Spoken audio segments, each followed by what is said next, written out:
नमस्कार सभी को। आज है 6 जनवरी 2025 और दिन है सोमवार। स्वागत है आप सबका सिविल सेवा समाचार के इस नए अंक में। मैं हूं आपके साथ अरविंद कुमार लोधी। आइए देखते हैं कि देश दुनिया में आज क्या ऐसी गतिविधियां हुई हैं जो हमारी परीक्षा के लिहाज से महत्वपूर्ण हो सकती हैं। सबसे पहला समाचार है हमारे संविधान एवं राज्य व्यवस्था खंड से। समाचार है दिल्ली में आगामी विधानसभा चुनाव होने हैं, तो उसके लिए जो मुख्य निर्वाचन आयुक्त हैं उन्होंने मतदाताओं की अंतिम सूची जारी कर दी है दिल्ली विधानसभा के लिए।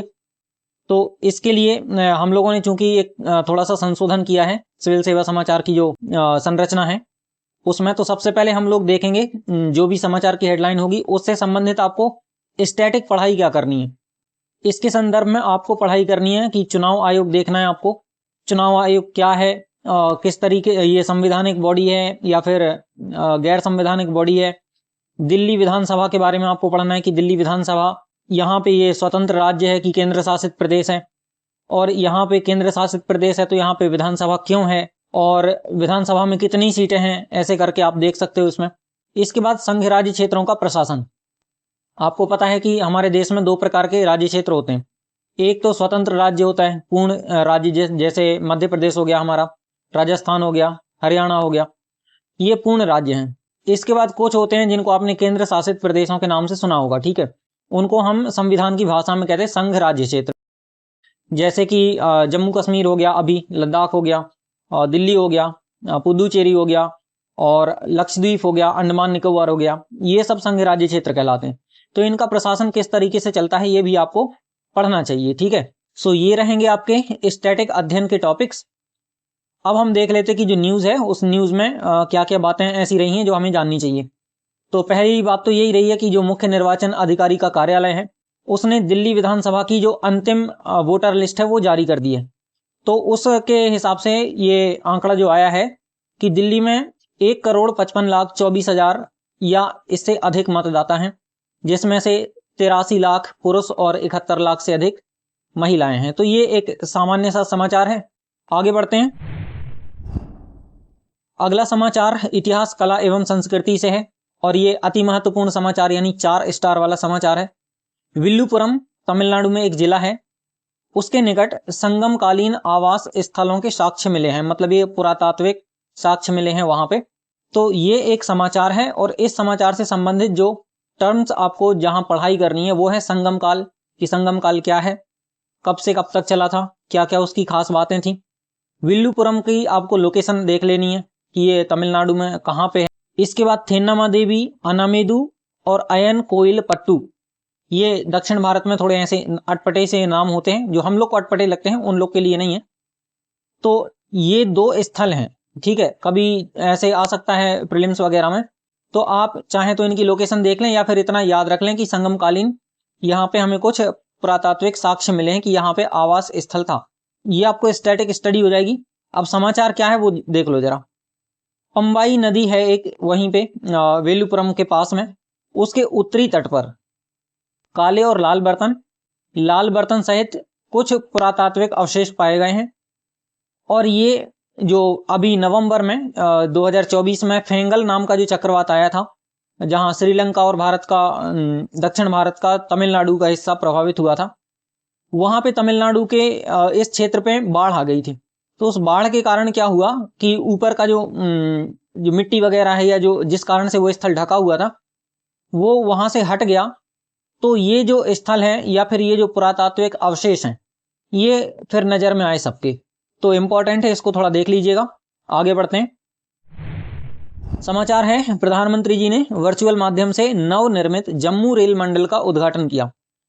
सो यहाँ पे जो स्टैटिक स्टडी आपको करनी है वो है कि रेलवे जोन क्या होता है तथा रेलवे मंडल क्या होता है। रेलवे जोन और रेलवे मंडल में क्या अंतर होता है। तो रेलवे जोन बड़ा होता है, ये भारत के एक बड़े से भूभाग को कवर करता है, फिर उसको छोटे छोटे मंडलों में विभाजित किया जाता है। तो यहाँ जो समाचार है हमारा, ये हमारे भारत के उत्तर रेलवे से संबंधित है, नॉर्थ रेलवे से, ठीक है। तो समाचार से संबंधित जो कुछ तथ्य या आंकड़े हैं जो आपको जानना चाहिए वो ये है कि पहले ये जो क्षेत्र है ये फिरोजपुर मंडल के अंतर्गत आता था, और जो उत्तर रेलवे जोन है उसका मुख्यालय नई दिल्ली में है। साथ में उत्तर रेलवे जोन के जो अन्य मंडल है, मतलब अब यदि इस नए जम्मू को छोड़ दिया जाए तो इसके अलावा हैं अंबाला है, दिल्ली है, फिरोजपुर है, लखनऊ है, मुरादाबाद है। सो इस तरीके से ये पहले 5 मंडल थे इस नॉर्थ रेलवे जोन में, और अब जम्मू के साथ मिलके ये 6 हो गए हैं। ठीक है, अगला जो हमारा समाचार है महत्वपूर्ण है। समाचार है कि दिसंबर में भारत का जो सेवा क्षेत्रक है उसका क्रय प्रबंधन सूचकांक, जिसको हम कहते हैं परचेजिंग मैनेजर्स इंडेक्स, वो 59.3 पर पहुंच गया है। अब यदि आपको नहीं समझ में आ रहा कि ये क्या हो गया, ये परचेजिंग मैनेजर सूचकांक क्या होता है, 59.3 का क्या मतलब है, हम क्या माने, ये कम हो गया कि ज़्यादा हो गया, तो इसके लिए पहले हम देख लेते कि संबंधित स्टडी हमें क्या करनी है। तो आप थोड़ा सा समझ लेना कि क्रय प्रबंधन सूचकांक क्या होता है। मैं आपको संक्षेप में बता देता हूँ।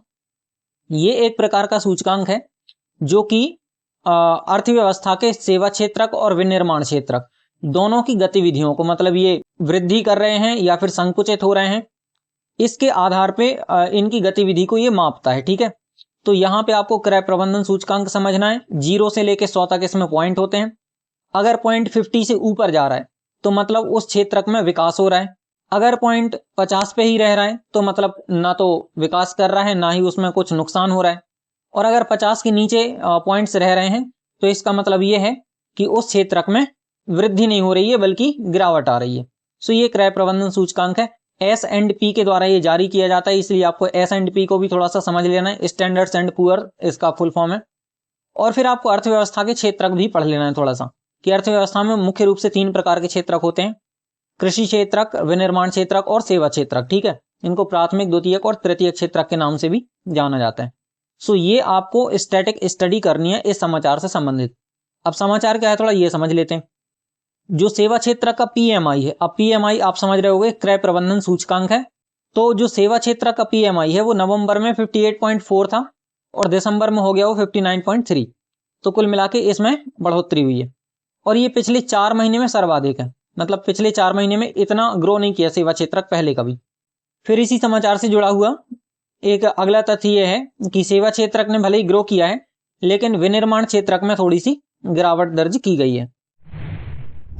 अगला समाचार विज्ञान एवं प्रौद्योगिकी खंड से है। छोटा सा समाचार है कि अंतरिक्ष में लोबिया के अंकुरों से पहली पत्तियां निकली। तो ये छोटा सा समाचार है। इससे संबंधित जो आपको स्टैटिक स्टडी जो करनी है वो है कि लोबिया का पौधा कैसा होता है, क्या उपयोग में आता है, वो आपको थोड़ा सा जानना है। और भारतीय अंतरिक्ष अनुसंधान संगठन यानी इसरो के बारे में, जो कि बताने की जरूरत है नहीं, तो इसके बारे में आपको थोड़ा सा पढ़ाई कर लेनी है। समाचार है जो हमारा वो ये है कि कुछ दिन पहले ही लोबिया के बीज अंतरिक्ष में सफलतापूर्वक अंकुरित हुए थे और लोबिया की सामान्य फलियों को 30 दिसंबर 2024 को अंतरिक्ष में ले जाया गया था। तो एक सामान्य सी खबर है, कुछ बड़ी डेवलपमेंट होगी तब ये समाचार हमारे लिए ज्यादा महत्वपूर्ण हो जाएगा। फिलहाल ऐसा कुछ लोबिया वगैरह पौधा करके प्रीलिम्स में ऐसे पूछ लिया जाता है, तो आपको लोबिया का पौधा याद रखना है। ठीक है, अगला जो समाचार है हमारा सुरक्षा एवं आपदा प्रबंधन खंड से है और थोड़ा दुखद समाचार है। छत्तीसगढ़ में नक्सली हमले में वहां की जिला रिजर्व गार्ड के 8 जवान शहीद हो गए हैं। तो अब दुखद समाचार है लेकिन हमें थोड़ी सी इसके बारे में पढ़ाई तो करनी पड़ेगी अपने लिए। तो इसके लिए आप नक्सलवाद क्या होता है उस पर थोड़ा सा अपना कॉन्सेप्ट क्लियर रखें। फिर जो सबसे इंपॉर्टेंट पढ़ाई आपको करनी है वो है भारत में नक्सलवाद से प्रभावित क्षेत्र। तो आपको भारत का जो मुख्य रूप से छत्तीसगढ़ और इसके आसपास का क्षेत्र, जहां उड़ीसा का भी कुछ हिस्सा शामिल है, कुछ बिहार का हिस्सा शामिल है, कुछ महाराष्ट्र का भी हिस्सा आता है, थोड़े से जिले कुछ मध्य प्रदेश के भी शामिल होते हैं उसमें। तो ये पूरा क्षेत्र नक्सलवाद से अत्यधिक प्रभावित रहता है, जिसमें छत्तीसगढ़ को गढ़ माना जाता है नक्सलवाद का। ठीक है, तो वो आपको थोड़ा सा देख लेना है मैप पे। और एक टर्म आपको मिलेगा लाल गलियारा, जिसको रेड कॉरिडोर कहते हैं। रेड कॉरिडोर का मतलब वो उतना जो गलियारा है वो एकदम डेंजरस इलाका है। ठीक है, रेड अलर्ट वहां पे हमेशा जारी रहता है, इसलिए उसको लाल गलियारा बोला जाता है। तो ये आपको स्टैटिक स्टडी करनी है। समाचार क्या है, समाचार ये है कि छत्तीसगढ़ का जो बीजापुर जिला है उसमें डीआरजी मतलब डिस्ट्रिक्ट रिजर्व गार्ड, ये छत्तीसगढ़ की जो पुलिस है उसकी ही एक शाखा है। उसके वाहन पर एक हमला हुआ है और उसको बम से उड़ा दिया गया, मतलब तो उसमें 8 जवान वहां के शहीद हो गए। और पिछले 2 वर्षों में ये सबसे बड़ा नक्सली हमला है। पिछले उसमें अप्रैल में दंतेवाड़ा में हुआ था ऐसा ही कुछ एक बड़ा सा हमला, जिसमें 10 जवान शहीद हो गए थे। तो उसके बाद से ये दूसरा ये बड़ा हमला है जो अब हुआ है इस साल। इसके बाद आपको थोड़ा सा ये भी पता होना चाहिए कि छत्तीसगढ़ में और कौन कौन से क्षेत्र हैं जहाँ पे सर्वाधिक नक्सली गतिविधियां होती रहती हैं। तो बस्तर को गढ़ माना जाता है नक्सलवाद का।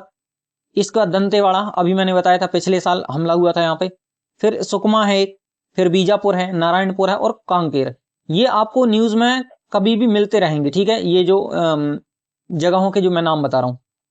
तो ये हमारे आज के सिविल सेवा समाचार के कुछ बड़े समाचार थे। अब हम थोड़ा कुछ छिटपुट समाचारों को देख लेते हैं, जिनके बारे में कुछ डिटेल तो हमें नहीं, लेकिन नजर बना के रखनी है, भविष्य में कभी भी ये बड़े समाचार के रूप में उभर के सामने आ सकते हैं। एक समाचार है, ICMR मतलब Indian council of medical research ने नियमित निगरानी के माध्यम से कर्नाटक में HMPV वायरस के 2 मामलों का पता लगाया। छोटे छोटे बच्चे थे, कुछ महीनों के, कुछ 8-9 महीनों के और एक 3 महीने का बच्चा था। उनमें ICMR को पता चला है कि HMPV वायरस वहां पे उनको मिला है। और HMPV वायरस आपको पता है कि चाइना में इसके बहुत सारे केसेस अभी हाल के दिनों में सामने आ रहे हैं। तो ये धीरे धीरे हो सकता है कुछ बड़ा रूप वगैरह ले, लेकिन ये उतना घातक या खतरनाक वायरस नहीं है, ऐसा रिसर्च वगैरह से जानकारी सामने आ रही है। इसके बाद जो दूसरा समाचार है, भारत अमेरिका असैन्य परमाणु सहयोग। ये एक प्रकार की टर्म है कि भारत और अमेरिका के बीच में जो परमाणु ऊर्जा से संबंधित सहयोग है। असैन्य का मतलब है ये यहाँ पे परमाणु बम वगैरह की बात नहीं हो रही, ठीक है। परमाणु ऊर्जा का प्रयोग ऊर्जा उत्पादन के लिए, विद्युत उत्पादन के लिए भी किया जाता है, ठीक है।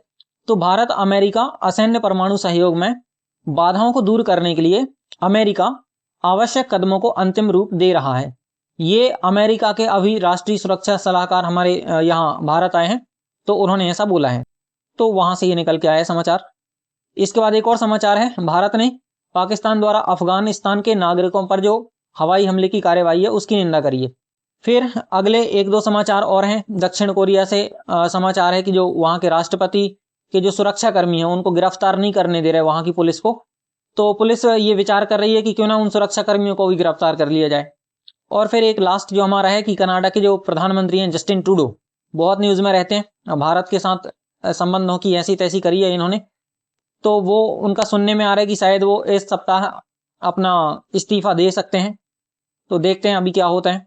न्यूज आएगी तो फिर हम लोग शामिल कर लेंगे अपने सिविल सेवा समाचार में। ये था हमारे सिविल सेवा समाचारों का मुख्य भाग। अब बारी है हमारे आज के टू द पॉइंट की और अभ्यास प्रश्न की। टू द पॉइंट में आज का हमारा टॉपिक है विश्व व्यापार संगठन। और ये टॉपिक क्यों है? क्योंकि विश्व व्यापार संगठन की स्थापना के 30 वर्ष पूर्ण हो चुके हैं इस 1 जनवरी 2025 को, ठीक है।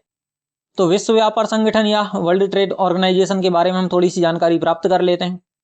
इसकी स्थापना 1 जनवरी 1995 को हुई थी, अभी मैंने आपको बताया था। इसके बाद इसका मुख्यालय जिनेवा स्विट्जरलैंड में है। ज्यादातर आपको मुख्यालय स्विट्जरलैंड में ही मिलेंगे, जिनेवा में, ठीक है। इसके बाद इसका जो कार्य है विश्व व्यापार संगठन का, वो है विश्व व्यापार का नियमन करना तथा उसमें उदारीकरण लाना। बहुत सारे अंतर्राष्ट्रीय व्यापार के विवादों को सुलझाने की कोशिश करता है। बहुत सारी महत्वपूर्ण रिपोर्ट्स वगैरह जारी करता है ये अंतर्राष्ट्रीय व्यापार से संबंधित। ये बहुत ही इंपॉर्टेंट ऑर्गेनाइजेशन है जिसके बारे में आपको डिटेल्ड पढ़ाई करनी चाहिए। यहाँ पे चूंकि टू द पॉइंट है तो मैं आपको मोटा मोटा बता दे रहा हूँ। इसमें अभी वर्तमान समय तक, जब तक मैं वीडियो रिकॉर्ड कर रहा हूँ, 166 देश शामिल है, जिसमें भारत भी हमारा शामिल है।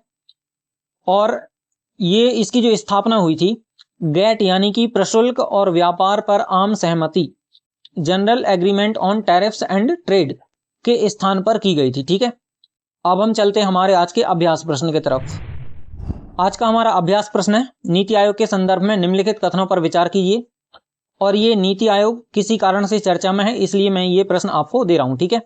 तो पहला कथन है, यह एक संवैधानिक निकाय है जिसका कार्य योजना निर्माण में सरकार को परामर्श देना है।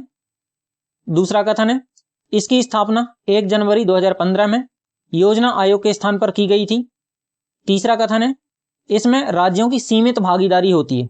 आपको बताना है कि उपरोक्त में से कौन सा या कौन से कथन सही नहीं है। ध्यान रखना, सही नहीं है।